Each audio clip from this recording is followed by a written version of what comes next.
I'd like you to imagine something. Picture where I'm at, right beside the railroad track in Lincoln, near where the Dollar Tree is today, at 5th Street and Lincoln Boulevard. Cars rolling by, maybe a big rib grumbling through town, maybe a train humming by. Now, go ahead and wipe all that from your mind. Just clear the canvas, because I'm about to take you somewhere back in time. No, back in place, really. Back before the stoplights, back before the homes, before the traffic, before the name Lincoln was much of anything at all. Long before any of that, this spot right here already had a story. Close to your eyes for a moment.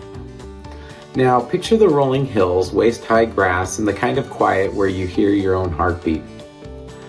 No pavement, no power lines, not even a wagon. Just the land and the people who called it home. For thousands of years, this area belonged to the Nisenan tribe. They had villages all along the creeks, including one called Ba Mu Ma, right near our city sits right now. That's the world that existed before any of us. Before the gold, before the tracks, before the idea of Lincoln was even a twinkle in someone's pocketbook. Now, let's bring in fellow with a very fancy name, Charles Lincoln Wilson. He was one of those energetic, slightly stubborn businessmen who liked railroads so much that he helped build more than one of them. And this guy, along with the engineer Theodore Judah, the same Judah who later mapped the Transcontinental Railroad, came up with an idea back in late 1850s. What if we build a railroad going north from Folsom, a straight line through the plains heading towards Marysville, and maybe even beyond towards Chico? And when you're building a railroad, you need something pretty important. You need a place to stop. And that stop, that end of the line terminus, needed a name. So what did they do? They named it after Wilson himself. Not Abraham Lincoln, nope, Charles Lincoln Wilson. So before the first spike was hammered, before the first tie was laid, our town existed on paper. A polygon of land, drawn in ink, and a name chosen, out of a sense of pride. Now, picture a big open field. There's nothing there except wild grass and a couple of oaks, watching the world like old men on a porch. Then one day, some surveyors show up with stakes, ropes, and a notebook, and they walk out into the field where, into the future. And start tapping stakes into the dirt. Each stake marks a street that doesn't exist yet, a lot where nothing stands, a town that hasn't been born. And when the auction happens in Sacramento in 1859, folks buy up those empty lots like they're gold. $20 here, $200 there, $400 for the prime corner spots. All for a town they've never seen. A town that has, wait for it, no train yet. It was faith, pure and simple. Faith that the railroad was coming. So let's talk about building a railroad in 1858, right? There's no machinery, no bulldozers, just men with shovels, picks, horses, and a whole lot of grit. And importantly, about 50 to 60 Chinese laborers. Some of the first actually that ever hired to build railroads in California. We had a Chinatown and everything. There's another video on it. A little farther down the track, in order to cross the American River, the crew builds a 213-foot wooden truss bridge. The very first, actually, important railroad bridge in California. Imagine the pride the first engineer felt rolling that steam engine across the river. Smoke pouring out, metal shaking, the water roaring below. It must have felt like conquering the whole world. People crowd around, kids climb on barrels to see better. Merchants rub their hands together thinking of all the, business that's coming their way. A newspaper wrote that the railroad had billowed into town with the breath of life. I kind of love that line, right? Because it's the truth. The railroad is literally the reason Lincoln exists. We weren't a coal mining town. We weren't a farming town. We are not a river town. We were a railroad town. Those first years, Lincoln is buzzing. Wagons line up to take miners and freight north. Hotels pop up. Saloons open their swinging doors. And, the depot, just a simple wooden building at first. is the heart of the whole operation. People came into Lincoln because of the rail. People left Lincoln by the rail. It's the airport, the highway, and the post office all rolled into one. And for a little while, Lincoln feels unstoppable. But up ahead on the tracks, troubles are brewing. So here's where things are going to get dramatic, right? You've got the California Central Railroad, our guys Whitney and Judah, running north from Folsom to Lincoln. Then you've got the Central Pacific, backed by big money and, ever bigger ambition. These are the Richie Rich railroad titans who want that sweet, sweet federal funding for the transcontinental line. So in 1864, Central Pacific builds a line east out of Sacramento, and get this, they cross right over the California Central Railroad tracks. Talk about cutting people off, man. Right out there in the field. So anyways, a spot that later became Roseville. So it wasn't a friendly crossing, it was a takeover for sure. A move that was meant to choke off California Central's business. And it worked, Within a few years, the California Central is absorbed and folded into bigger Central Pacific machine. But here's the important part for our story, right? The tracks to Lincoln stayed. Never ripped up, never abandoned. And the depot survives the railroad wars. So the railroad war comes and goes. Big companies fight. Names on the paperwork change. But what about Lincoln, right? I mean, what keeps us going? So here's where the story takes a fun little left turn into the dirt. So in the 1870s, somebody digging around just north of town finds something strange. Not gold, not oil, certainly not coal, that's for sure. They found clay, a special fine white clay, the kind that you could turn into a sewer pipe in fancy architectural pieces. And somewhere down in San Francisco, a man named Charles Gladding reads about this clay that's out here in the newspaper. And so he's already in the sewer pipe business back in Chicago, and he's smart enough to know that good clay plus nearby railroad equals money. So he gets on a train, comes out to this little railroad town called Lincoln, pokes around in the dirt, checks the quality, looks over his shoulder at the tracks and goes, yep, this'll work. And so in 1875, he teams up with Peter McBean, and George Chambers, and they start Gladding McBean and Company right here in Lincoln. At first, just a sewer pipe. Nice sturdy stuff, not glamorous, but every growing city needs a sewer. So later they start making roof tiles and fancy terracotta pieces. They carve faces and columns and ornaments you see on old buildings in big cities. So, and how does all that heavy clay get from sleepy little Lincoln to San Francisco, Los Angeles, and beyond? Yep, the railroad. A spur track runs right into Gladding McBean, and so they can load cars straight from the yard. Day after day, trains pull in and out of Lincoln, carrying pieces of our town baked into brick and clay, headed all over the West. So now Lincoln isn't just the end of the line, right? We're the source of something the world wants. And once again, the depot right there in the middle of it. As time rolls down the track and, the railroad world reorganizes, right? Lines get bought up and sold and merged and renamed. And by the late 1800s, Southern Pacific is the big name running the show in our area. And like any big company, they love standards, right? So standard tracks, standard timetables, standard depot design, and they come up with something called the Common Standard Number 22, kind of a template for medium-sized depots. And where do they build the very first one of that style, right? Right here in Lincoln. None other have been built yet. So now I love that, really, right? Because on paper we're just this small town out on a branch line, but somebody's drafting table in the railroad office, or we're the prototype. Nobody's done it. So around 1894, they put up a new depot down near 5th Street. If you've seen the old photos, the look. It's long, low wooden building, roof stretching out over the platform, freight doors on one side, and the word Lincoln painted big enough that your grandma could see it from across the tracks, right? huge. For decades, this place is the front door to town. You want to go to Sacramento, you come here. If you're headed off to war, you probably start here. You're visiting family for the holidays, you hug your mom right here on that platform. And all the while in the background, freight cars being shuffled, clay from Gladding McBean, farm goods, coal from all the kilns, supplies for town. You know, if you grew up in Lincoln back then, the sound of a whistle and the clink of couplers wasn't a special thing. It was just Tuesday.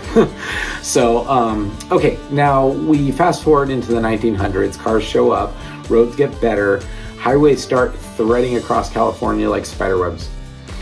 At first, trains and cars share the road. You might take the train to a city and drive a truck into the farm. But slowly, very slowly, the balance shifts. People like the freedom of cars. Companies like the flexibility of trucks. The government keep pumping money into highways instead of railroads. And the little passenger trains that stop in towns like Lincoln, they start to look old-fashioned. So Southern Pacific, being a business, of course, looks at the numbers and says, not a lot of folks buying tickets in these small places anymore. So across the state, they begin trimming. Fewer trains, fewer stops, fewer agents at the window. Some towns lose their passenger service completely. Others get one sad little train a day, right? Then eventually none. Now, here's the honest part, right? I couldn't find a neat little sentence in a history book that says passenger service ended in Lincoln on this exact date. I wish we had that, but we don't. What we do know is that by the time Amtrak rolls into the picture in the 1970s, the main passenger stops in this area are places like Roseville, Rockland, and Auburn, not Lincoln. They kind of follow the way up I-80. So, and we know that unlike Auburn or Colfax, Lincoln's Depot doesn't show up on the saved and restored list, right? So it isn't a museum, it isn't a visitor center, it's just gone. So we can safely say this. At some point in the mid to late 1900s, trains stopped picking up passengers in Lincoln. The station stopped being a station, and once people were gone, the building's days were numbered. I want you to picture this as a slow fade out because it almost never happens all at once. First, the schedule on the wall gets thinner, 2 trains a day, then 1, then a mixed freight that might take a passenger or 2 if you knew who to ask. Then one day, there's no passenger timetable at all. The waiting room sits empty more often than it's full. The station agent gets reassigned or retires or just isn't replaced. They close the ticket window. Maybe they nail a board over it. Maybe the lights over the platform go out and never get turned back on. The building might hang around for a while as storage or office space or just a place the railroad uses occasionally when somebody has to come through. But eventually a decision gets made, we don't need this building anymore. And so when that day comes, it usually isn't dramatic, no parade, no ribbon cutting, no last train out of Lincoln, commemorative cap, It's just a work order, bring the equipment, take the structure down, clear the site. By the time our big wave of new residents starts arriving in the late 1990s and 2000s, the station that gave us life is already in memory in a photograph. So now you have this funny situation, right? The railroad is still very much alive. The depot that, is the symbol of all that, is gone. So, but the bones of the town, those are still railroad bones to this day. The line between Roseville and Lincoln is still active and kicking. Today, it's part of Union Pacific's system. Freight trains still roll that same route that once carried Jediah's survey dreams and Gladding sewer pipes. They haul industrial supplies, clay products from Gladding McBean, whatever else needs moving through this corner of Placer County. And here's the twist. In recent years, 2023, planners have started asking a very interesting question. What if we brought passenger trains back to Lincoln? There's a whole feasibility study floating around out there that talks about this, right? So maybe extending an Amtrak route, up to Lincoln, or at least adding Amtrak throughway bus connection to Roseville, which means the same thing that gave us life in 1861, the iron line through the fields, is still important enough that people are talking about it today. So if you're standing next to those tracks and a freight train comes thundering past, you're not just watching some random train. You're looking at the direct descendant of the California Central Railroad, the Central Pacific Railroad, the Southern Pacific Railroad, and now the Union Pacific Railroad. All walking the same path those first tracks did when they crossed the American River on that brand new bridge and rolled into town. That didn't even have much of a town yet. So, all right, let's bring it all home, right? So we're looking at where Depot used to be. The building's gone, no ticket window, no benches, no big Lincoln sign.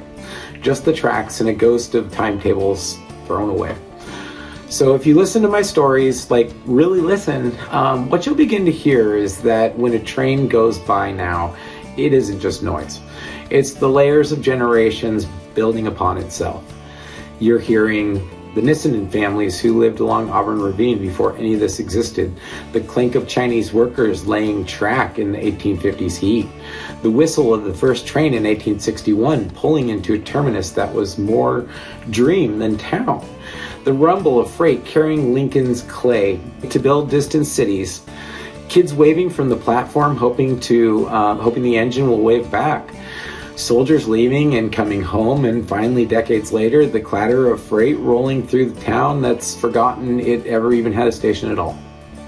All of that packed into one moment of sound that lasts forever. The depot's gone, but the line that built Lincoln, that's still here. Now, before we wrap this up, I want to slide into something I like to call a reality check with your friendly neighborhood storyteller. Because some of what I've said tonight is solid documented history, and some of it is me connecting the dots and painting pictures, so it's easier to feel. Let me split those apart and nice and clean, right? So here's the solid facts that you can quote me on, and that it just is. These are the pieces that come straight from history books, old newspapers, and official records. Lincoln was created as a railroad town. The town site was laid out in 1859 along the planned route, the California Central Railroad near Auburn Ravine. It was named after Charles Lincoln Wilson, not Abraham Lincoln. The California Central Railroad built from Folsom to Lincoln. It was incorporated in 1857, built north from Folsom, and reached Lincoln on October 14th, 1861. That first run really did breathe life into the town. Newspapers said it almost in exactly those words. Chinese labor played a key role. About 50 or 60 Chinese workers were hired to help build the line, some of the earliest railroad labor that of its kind here in California. The American River Bridge was a big first for California. The California Central Railroad Bridge near the Folsom was on one of the earliest significant railroad bridges in California, and the American River was the first river here crossed by the trail. So Lincoln was a rail terminus and staging point. Trains from Sacramento to Folsom ended up here, and passengers transferred to the stagecoaches heading towards Nevada and Sierra County mining districts. The California Central Railroad got swallowed by bigger fish. Central Pacific built a crossing at what became the Junction / Roseville, and took control of key lines. And by the 1870s, the Cal Central Railroad route and asset had been absorbed into larger railroad systems. Gladding McBean and Company really was born from Clay near Lincoln, plus the railroad. Charles Gladding read about local clay, came up to Lincoln, founded the company in 1875, and used the nearby railroad to ship heavy ceramic products all over the West. There was Southern Pacific Depot of 5th Street in Lincoln. Old photos and planning documents show the Southern Pacific Depot on or near 5th Street with the classic look you'd expect, platform sign, overhanging roof. Lincoln's depot appears to be one of the first Southern Pacific's common standard number 22 depots. Rail historians trace that particular standard plan back to a depot built in Lincoln around 1894. The line between Roseville and Lincoln is still active freight. Today it belongs to Union Pacific, and freight trains still run that stretch. There's a real conversation about future passenger services. Recent studies have looked at extending the passenger rail, or at least connecting Lincoln via Amtrak buses north towards Chico, showing that rail, here is still part of long-term planning. So here's some educated guesses, right? Exactly when passenger service ended in Lincoln. We know it faded in many small towns in mid-1900s. We know Lincoln doesn't show up later passenger timetables, but we don't have a single clear this was the very last passenger train date, right? How the depot was used in the final years, right? And so using it as a storage, letting it sit boarded up, maybe leasing it out. That's what happened to a lot of the depots. But I haven't seen a document saying in Lincoln it was used for exactly this, right? The step-by-step story of demolition, we know the building is gone. We know it's not on current lists of preserved depots, but we don't have photos or newspaper clippings saying the depot torn down today. So when I talk about schedules shrinking and windows boarded up and that, and then one day the building being removed, that's just me stitching together what usually happened to our stations just like ours. So these are parts that are there to help you feel the story. Don't turn these into term paper or you'll flunk, right? Kids waving at engineers and hoping for a wave back, that, a way a depot might smell or sound of boots on the platform. Little imagined moments like Gladding looking over his shoulder at the track saying, yep, this will work. Those are not taken from diaries, eyewitness accounts. They're stage dressing, visual hooks to help the viewer connect. They don't change the facts though, right? They just make the facts easier to remember. So why bother telling this whole tale? Because today, most of the folks drive over the tracks in Lincoln without a second thought. They hear the horn, maybe get grumpy at the delay and move on. But once you know the story of Lincoln, old and new in town, those rails look a little bit different.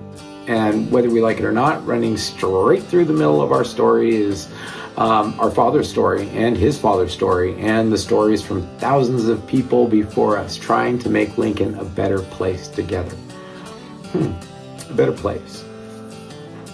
To do it better and learn from our father's mistakes. Yeah, that never stops. And we carry that burden with us, just like the folks before us did. So, the next time a freight train rolls through Lincoln, maybe look at it in just a little bit differently. Not just some train, but that, it's the same path that brought this town to life. The station may have vanished, but the story didn't, right? You're standing in it right now. So, thanks for watching another Strange Stories of Lincoln. Keep your eye out for a next episode. If you like this one, share it on YouTube with someone who cares about our town or simply likes storytelling. As always, I'm Mike Crossfield, a local business owner trying to make Lincoln stronger together. Thank you very much.